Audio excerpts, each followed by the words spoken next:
You want to start it now. All right.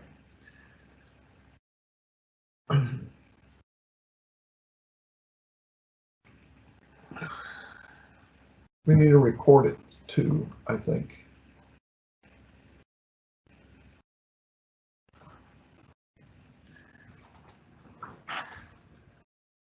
Are we out? Yep, we're good to go, Mike. It's already recording. All right. Are we live? We're live. Yep. All right. All right. Joe just showed up. All right, go ahead. All right. Good afternoon, everybody, and welcome to the National Planning Program quarterly update call. With us on the phone right now, we have Mike Whitehead, who's the National Planning Integration Manager, Allison Gordon, who's one of our National Planning Volunteers, Joe Wainscott, who is our Division Disaster State Relations Director and helps support the planning program, and then myself, Chris Young, Director of Operations Readiness and Planning. Just a few housekeeping notes. This is a Teams live event, so please type all questions into the Q&A area. At the end of the call, we have a Q&A slide that we will bring up and do all the questions at the end of the presentation. It will be recorded and posted to the Exchange. During the presentation, we'll show you where that is and how to access those past videos as well. So a few things today we're going to talk about our new toolkit and call info pages. It's where to find future information about this call. We're going to talk about new and updated planning doctrine that's due to be released in the next few weeks. We're going to give you an update on planning training, as well as updates to the planning gaps and specialty tracks that we discussed on the January quarterly call.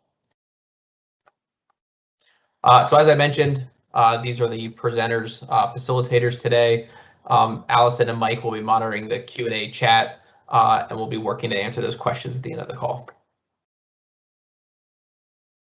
All right, so starting out, we do have a new information and planning toolkit. When you go onto the Exchange and you look under DCS capabilities, there is now an information and planning section. This has been updated over the last few months and continues to be updated based on feedback. We had several individuals ask for links, for example, to disaster assessment and FSI, and you'll see those on the left-hand toolbar. All of our doctrine is being published here. Links to the training, links to other relevant guidance will all appear on this new information and planning toolkit. We hope that it's a resource for you. If you have questions or suggestions, please feel free to go up to the toolkit, let us know if there's things that are missing or aren't working, and we're happy to continue to keep this up to date. But this should be your one-stop shop for all the links to planning doctrine that you require. As I mentioned, new planning webinars. This is the second in a series of quarterly webinars for those of you that are interested in disaster cycle services planning. On that last tab or last slide, it was hard to see, but over here on the side, when you click on information planning, there is now an information and planning call info box here or a link that's not in this image, but you can get all of the information about this call and future calls by going up to that link to seeing all the call information. So like I said, not on this image, but it'll show up here on the left-hand panel for future reference. Our next call will be in July, and then we'll have our fourth call in October. We intend to do these on a quarterly rotating basis to provide you the most updated information on planning and the processes and paths we have moving forward. So like I mentioned, call information right here on the left-hand panel. You'll see the January 2020 call recording that you can watch. All of these calls will be on the fourth Thursday at 3 p.m. July and October are the next two. And again, we'll add the links for this recording. We also intend to post the actual link to the call itself. We had some difficulties this time and had to send it out through the cross connection. But in the future, you'll be able to go up here and get the meeting link prior to the meeting. So some highlights to Doctrine and tools that are coming out in April of 21. So in the next 2 weeks or so. Incident action planning. We released last August the incident action planning job tool based on some feedback and updates to Doctrine. We've made some minor tweaks and updates to that job tool, and we expect that out and to be released in the next few weeks and available to everyone here as you're working through your incident action planning processes. The same goes for the DRO advanced planning tool. We received some feedback and updates on that Doctrine from lessons learned, and we've updated that. And that's coming out in tandem with the new mass care planning tool, which is now, Mike, correct me if I'm wrong, it now includes a non-congregate sheltering calculations as part of the mass care planning tool to assist DROs as they stand up non-congregate sheltering. There's a mass care planning tool non-congregate, which is down there. Oh, perfect. Yeah. So yes, so both of those are coming out this month to help DROs in planning for non-congregate staffing and feeding operations. With that is a planning tool, a job tool around exercises, so you can help self-teach yourself the planning tool. You can walk through the exercises and help understand how the document works and the intended work that goes into it. We are re-releasing the essential elements of information document. This was previously listed under the feeding program, and so we're moving that into the planning program documentation and publishing that this month. We have very minor updates to the glossary of planning acronyms, abbreviations, and terms. Some minor definition changes based on feedback, but otherwise most of it remains unchanged. And then we are anticipating an updated service delivery plan to come out sometime around May 1st. We're working with finance and SADS right now on this document, updating formulas, updating some of the calculations around non-congregate. And SADS is working to automate the movement of that data from the service delivery plan into RCView, so level 4 and above directors briefs in the future can include a lot of the service delivery plan information. So that should be coming sometime around May 1st. It may come a little early, but we do anticipate the next 2 weeks or so to have an updated SDP. It'll look the same, feel the same, but again, mostly back-end updates to calculations and formulas within that document itself.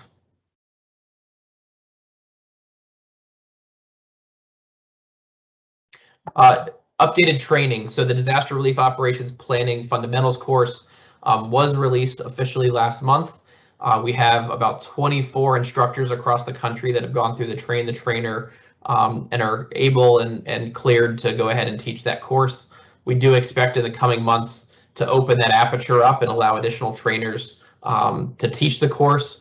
But right now we're working to gather and garner feedback from those instructors as they teach it to help us in updating the course material. We spent the last month after the initial release and the initial pilots updating course material and instructor guides to help ensure consistent teaching of that course. But that is available today as a virtual instructor-led course. It's about 6 to 8 hours broken up into 4 sections. And so when you look at the previous planning course, which was only about an hour long, it provides much more content and details and can help you in your planning moving forward. Just a reminder, the Incident Reporting Fundamentals was updated in June of 2020 as a web-based training and is available today to you. We did release a doctrine or an operations order about 2 weeks ago, adjusting the reporting requirements for level 2 multifamily fires. So under $25,000, we no longer require sit reps and IAPs. We do anticipate additional adjustments around multifamily fire reporting, and so you'll see some future updates to potentially this course as well as the incident reporting S&P to reflect those changes around multifamily fire reporting standards. The much anticipated Fsi Fundamentals course is ready for release. We're working with training and Doctrine to try to get that released. It's been in the hopper for 3 or 4 months now and is all complete. It's mostly waiting for the vendor to turn it on, but we do anticipate that to come out in the next month or so and available to individuals looking for that FSI specialty track. And then finally, the Advanced Planning Workshop and Mass Care Planning Workshop.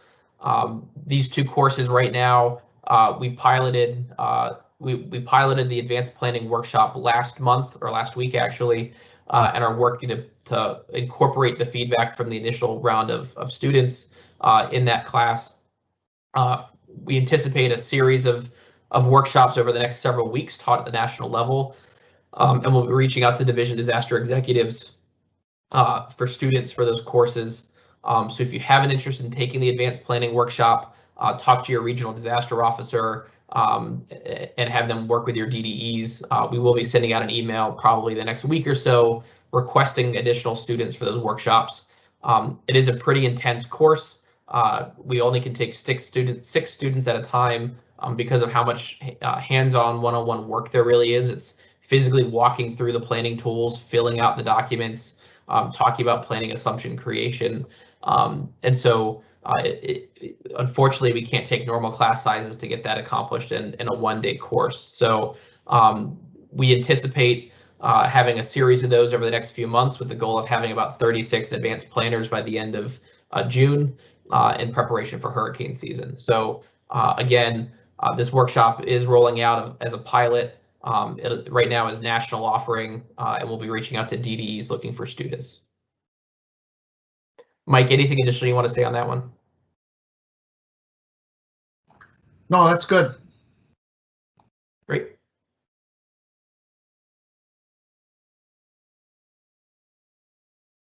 All right, updates to the Gap and Specialties. This is the same slide we showed on the last call. Again, we're moving towards planning generalists, so IP generalist service associates, supervisors, and managers. These occupy what was formerly known as information dissemination and now documentation. FSI, planning support, and sit unit have all moved into this generalist activity. This is just for gaps. The activities still continue on DROs.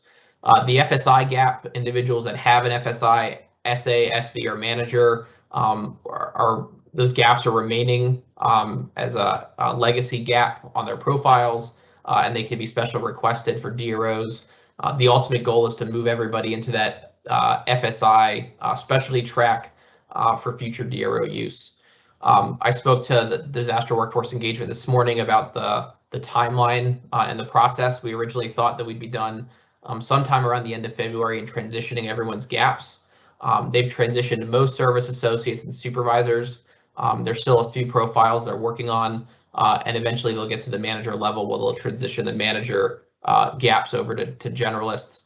Again, everybody's being grandfathered into this. We're not requiring changes in coursework, but I would highly recommend taking that 8-hour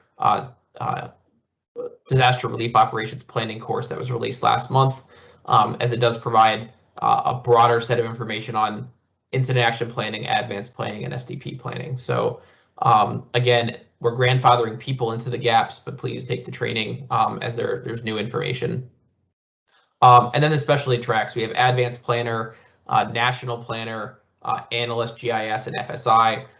Analyst right now is a placeholder as we're working with SADS on what are the requirements for that. The advanced planner courses, again, have just been released. They're the two workshops, and then FSI remains the FSI course.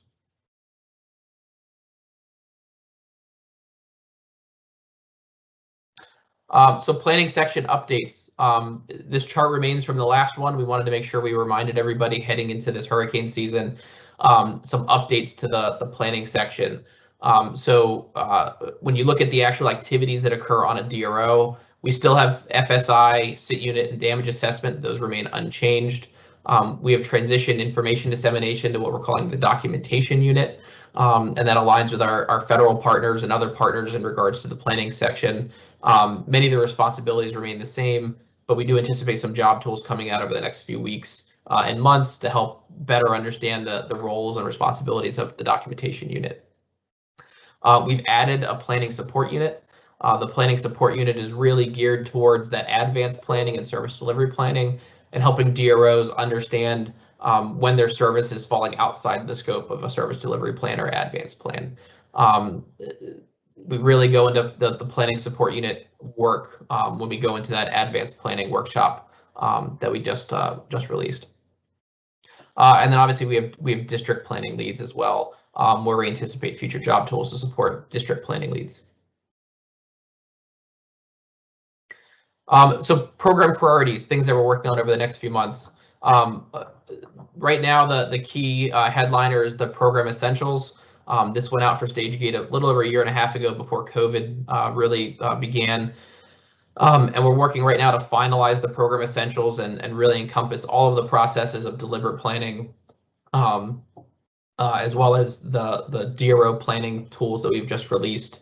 And we're really trying to get sort of that parent document and high-level overview of what the planning program is.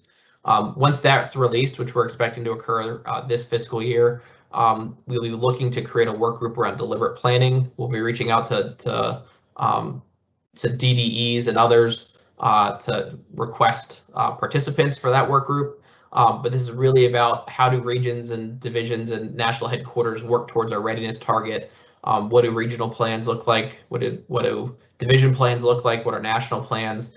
And how do we go about doing that as an organization? So again, look for more around deliberate planning. I know this has been quite an ask from regions for quite some time. And so our goal is to move into that as we head into the next fiscal year to help provide guidance on how to go and conduct deliberate planning. And then planning section job tools. So as I mentioned before, much of the planning guidance, due to the previous structure on after reengineering, the planning really fell under the ConOps, and so it doesn't really have a planning hierarchy of doctrine.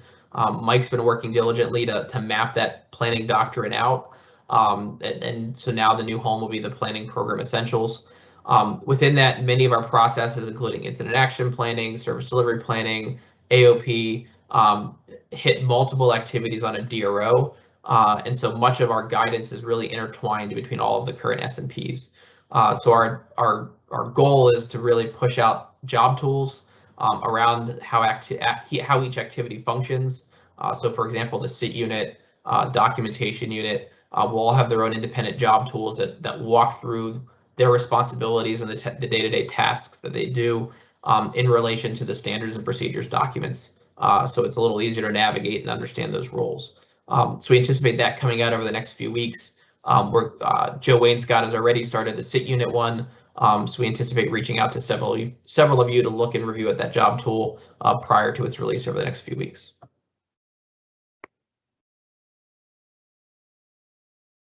Future topics.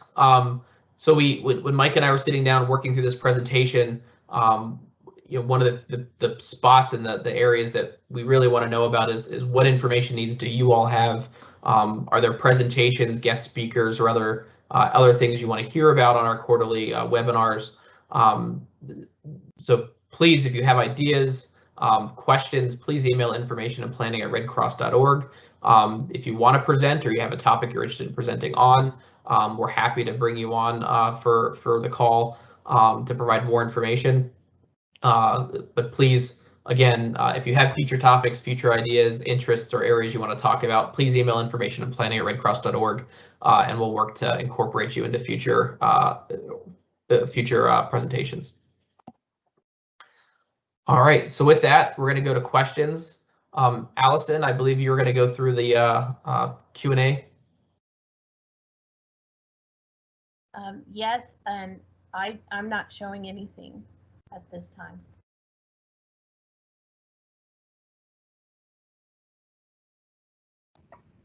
I did get a on the other chat. There's the other chat. I don't know why Chad Whitaker, of course, found a way to come up with the other, and he talked about the a question about the mass care planning tool and the non-congregate planning tool, and whether the non-congregate is a separate worksheet.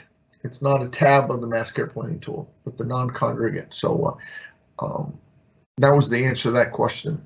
So I'm not, and Chad is telling me there's no Q&A bubble, Chris. So that's interesting.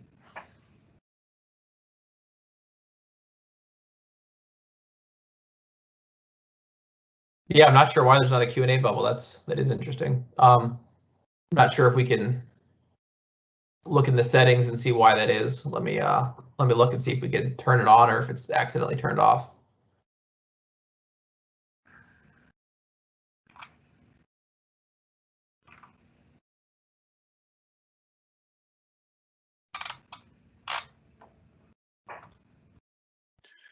Yeah, I can see it. It's up in the top right, to the right of the leave button.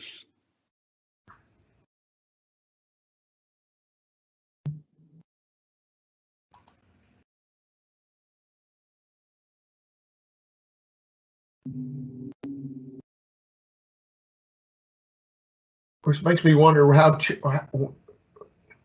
where's Chad? Where's Chad entering in his chats if he's got one?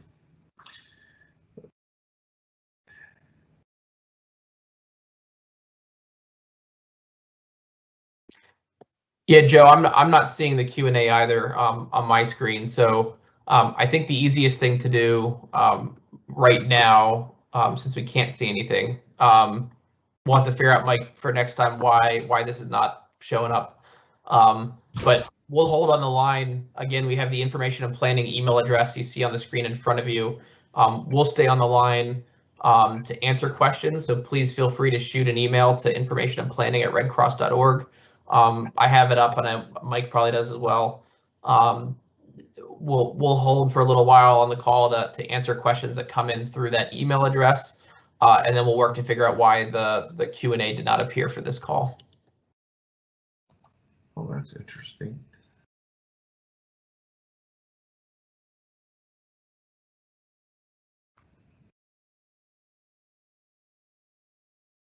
Chad said he just messaged me directly. That's how he got on.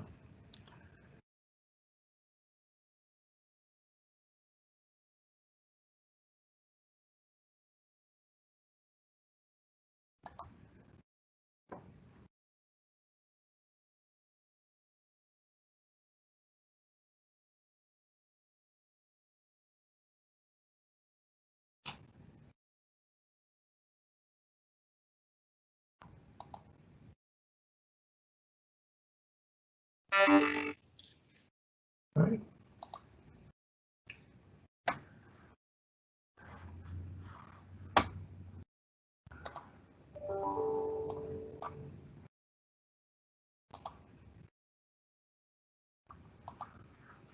Okay, Eric Klein is telling me I didn't configure the Q&A when the live session was set up. That's a good. All right, here's a question. Will the RCC qualification remain or change to S123R? That's the question, Chris. Is this around Survey 123 and the RC Collect? Yes. Can you go ahead and repeat the question, Mike? Yeah, will the RCC qualification remain or change to Survey 123 or what? I'm not sure, to be honest, around that. That falls into Casey and SADS, but we will work to get the answer for that. If that came in through the email or chat, Mike, we can reply back directly. I'm going to guess, and I know Eric Klein's on the phone, there's going to have to be some updates. There's only minor updates and changes between RC Collect and Survey 123, and most of it is around the having to sign into the portal versus automatically loading. So I'm not sure around changes around that, but we can get back from the IMSA work group on whether or not they're going to change that requirement. All right.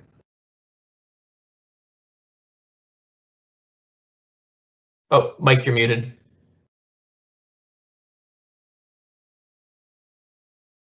All right, Tessa wants to know, who do you use to review documents as one of the NRMT info and planning folks? Can I be one of those people?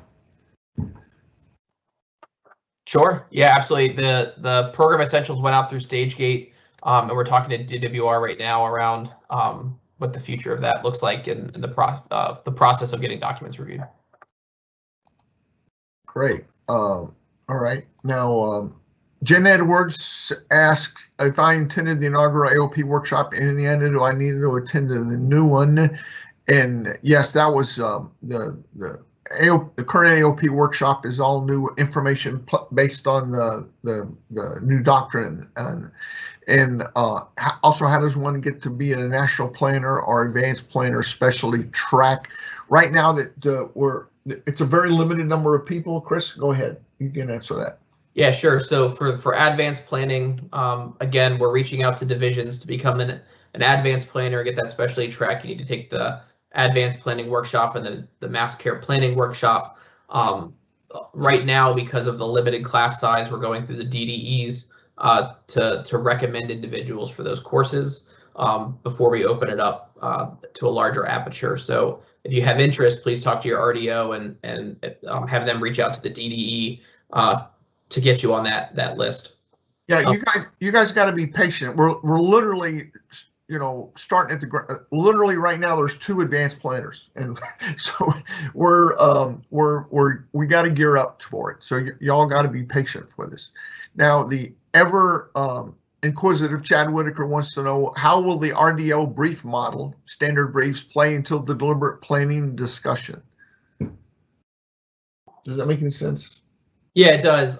So Chad, I'd say at this point that's undetermined. I think that when we get to the point of deliberate planning in the work group, that'll all be things for discussion and debate around director's briefs. Director's briefs right now are really intended for DROs, even though regions really have been using them to help with their readiness planning so far. So I think that's really a future state that I can't predict, and we'll have the work group work through that. Great. Rosty's given us some Teams meeting advice about making it a Teams meeting and not an event. The Timothy Dahlem, with the current Gen SA training, there's only the DROPF course that is new, but if this is the new one gap all IP folks will have for DU, SU, and FSI work, where's the training for these positions on our DR? I'm worried about the current training is nowhere near enough in order to send out volunteers with them ready for success. Sure. So I think the reality is the 8-hour course is really working through all the different aspects of several activities. While I agree there's future training that needs to happen to help support SIT unit and other areas, that training and process does not exist today. So right now the SIT unit gap didn't have that training either. So the goal is to bring them together, make planners more well-rounded in the beginning, and so that training and those job tools will assist. As I mentioned, we're working on the job tools for all activities. Right now, most people, we pulled out to 80s of planning. Many of the activities, planners get used cross-functionally, and they wanted that functionality to continue where they could utilize individuals in multiple roles, especially when certain activities occur during certain times of the operations period.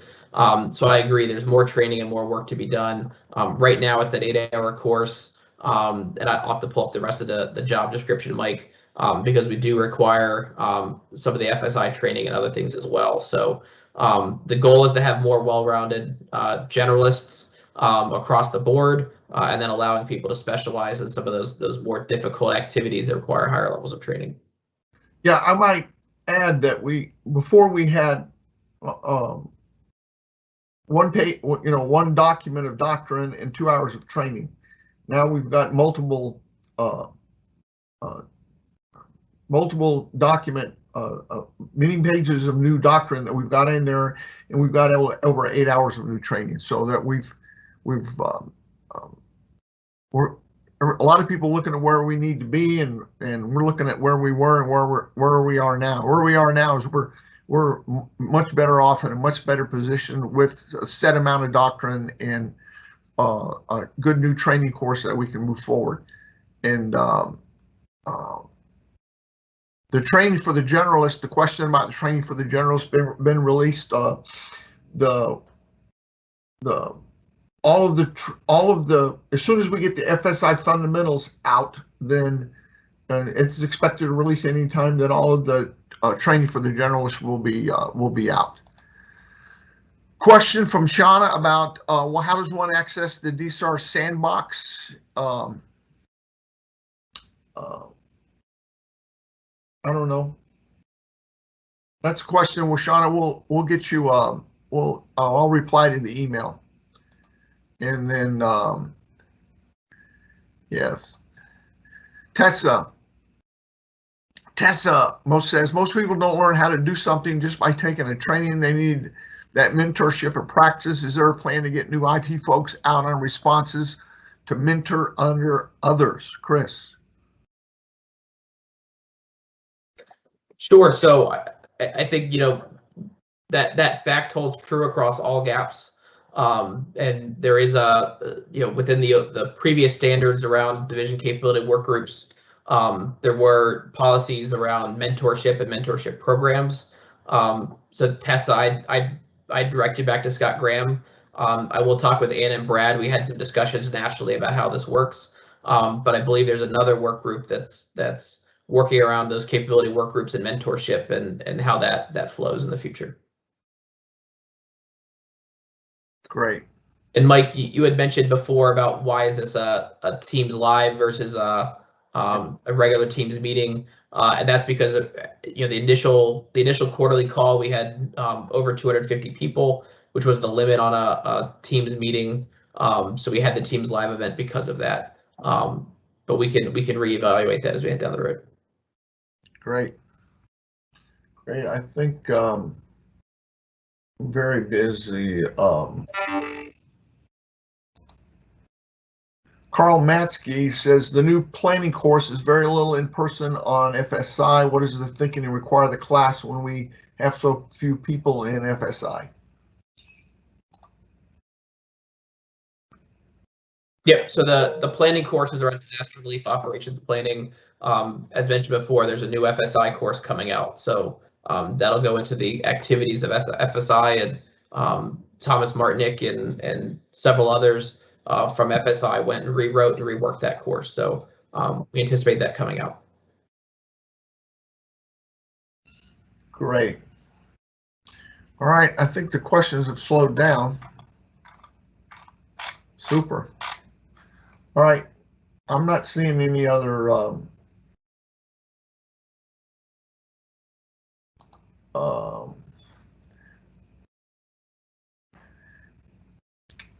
yes, Joe. I'm not seeing any other questions. Great. Well, what we'll do, we have our email on the screen here, informationplanning@redcross.org.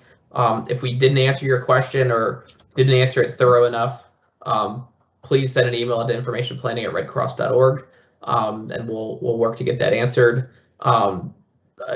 We apologize for the Q&A not working this month, so we'll work on that for next month. Again, the third Thursday of July will be the next call at 3 p.m. So that should be the 22nd. I'm sorry, the fourth Thursday, which is the 22nd. So we'll have this posted, or that meeting posted, as well as the video of this meeting later, probably next week. Otherwise, feel free to send an email in, and we will look to talk to you in the future. Thanks, everybody.